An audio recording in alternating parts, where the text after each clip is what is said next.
হ্যাঁ, আপনার যে দাঁত রোগটা হয়েছে এটা হচ্ছে দাঁত রোগ এবং এটা খুবই ছোঁয়াচে, ঠিক আছে? আপনার বিছানায় আর কেউ থাকে?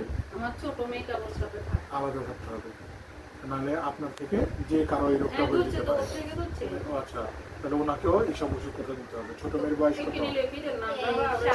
7 বছর আছে, ঠিক আছে, ওর জন্য আমি ওষুধ দিতে দেবো, ঠিক আছে? এই রোগ যাদের ঘরে যাদের আছে সবার একসাথে চিকিৎসা করতে হবে, তা না হলে এই রোগটা পুরোপুরি যাবে না, ঠিক আছে?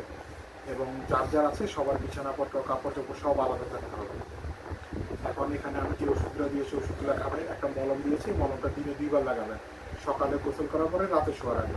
বাসায় নারিকেল তেল আছে, এই মলমের সাথে নারিকেল তেল মিক্স করবেন, ঠিক আছে? এখানে স্পষ্টভাবে এই যে মিশিয়ে দিয়েছি। শালিনা হ্যাঁ, এই মলমের সাথে নারিকেল তেল মিক্স করবেন, মিক্স করে দিনে 2 বার লাগাবেন, সকালে গোসল করার পরে, রাতে শোয়ার আগে। নারিকেল তেল কিরকম মিশানো, মানে অল্প অল্প ধরেন একটু মলম নিলেন, একটু নারিকেল তেল মিক্স করে গোসলের আগে না, আনুমানিক গোসলের পরে, সকালে গোসলের পরে, রাতে শোয়ার আগে 2 বার লাগাতে হবে। মলম লাগানোর নিয়ম আছে, ধরেন আপনার দাগ হচ্ছে এতটুকু, ঠিক আছে? মলম লাগানোর সময় চারপাশে আরো 2 সেন্টিমিটার বেশি করে লাগাতে হবে, মানে নর্মাল স্কিনেও বেশি করে লাগাবেন, ঠিক আছে? শুধু ওই জায়গাটাতে লাগালে চলবে না। তারপরে এখানে ট্যাবলেট আছে, এটা একটা করে 2 বেলা খাবেন। তারপরে ফিজার আছে, কেমিক্যাল ডি এগুলো আছে, আর বাকি ওষুধগুলো আছে, যে শ্যাম্পু দিয়েছি এটা দিয়ে প্রতিদিন গোসল করবেন।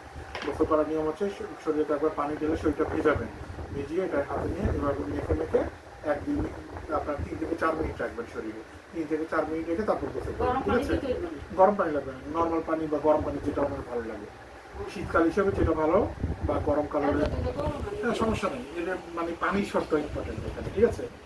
আর এই রোগে বেশ কিছু নিয়ম কানুন মানতে হবে। এই দাঁত রোগের ক্ষেত্রে যে নিয়ম কানুনগুলো মেনে চলতে হবে সেগুলো অবশ্যই খেয়াল রাখতে হবে। এইসব নিয়ম কানুন না মানলে এই রোগটা ভালো হবে না। যেমন আপনাদের বিছানার কাপড়, চাদর, তারপর হচ্ছে বালিশের কাবার, গামছা টাওয়াল সব কিছু, ঠিক আছে? আপনার পোশাক আশাক সব কিছু গরম পানিতে ভালোভাবে সিদ্ধ করে ডিটারজেন্ট দিয়ে ধুয়ে তারপর করতে হবে। এখন যেগুলো ধোয়া যাচ্ছে না, যেমন হচ্ছে লেপ, তোষক, বালিশ, কম্বল, প্রতিদিন রোদে শুকাতে হবে। একজনের জামা কাপড়, বিছানা চাদর অন্যজন শেয়ার করা যাবে না, ঠিক আছে? কোনো ধরনের টাইট জামা কাপড় পরা যাবে না। আপনার টাইট জামা কাপড় পরলে এই জায়গাগুলো যত বেশি ঘামবে আপনার রোগটা তত বেড়ে যেতে পারে, ঠিক আছে? আর যদি ঘেমেও যায় রোগটা, ঘেমেও যায় জায়গাগুলো, ওই ঘামটা তাড়াতাড়ি শুকিয়ে ফেলতে হবে, বুঝতে পেরেছেন?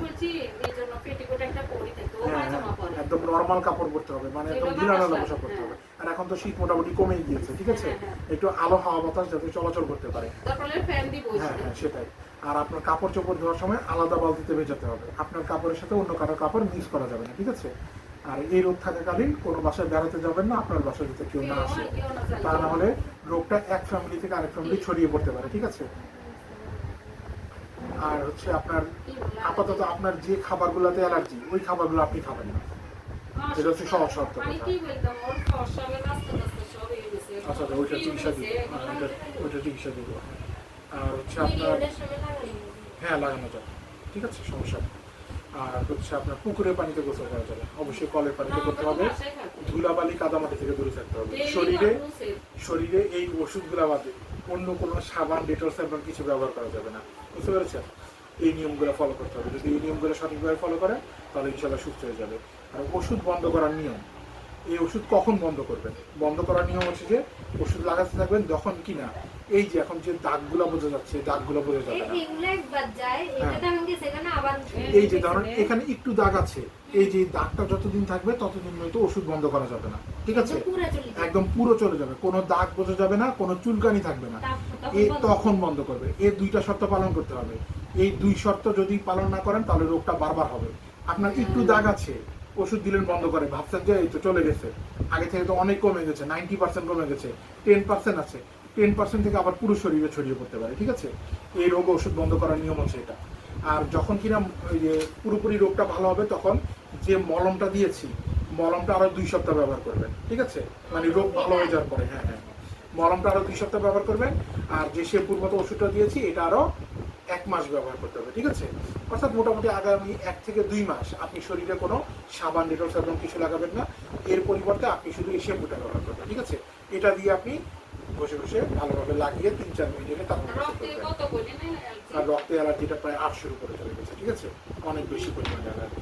এগুলো যদি ফলো করেন আশা করা যায় ইনশাআল্লাহ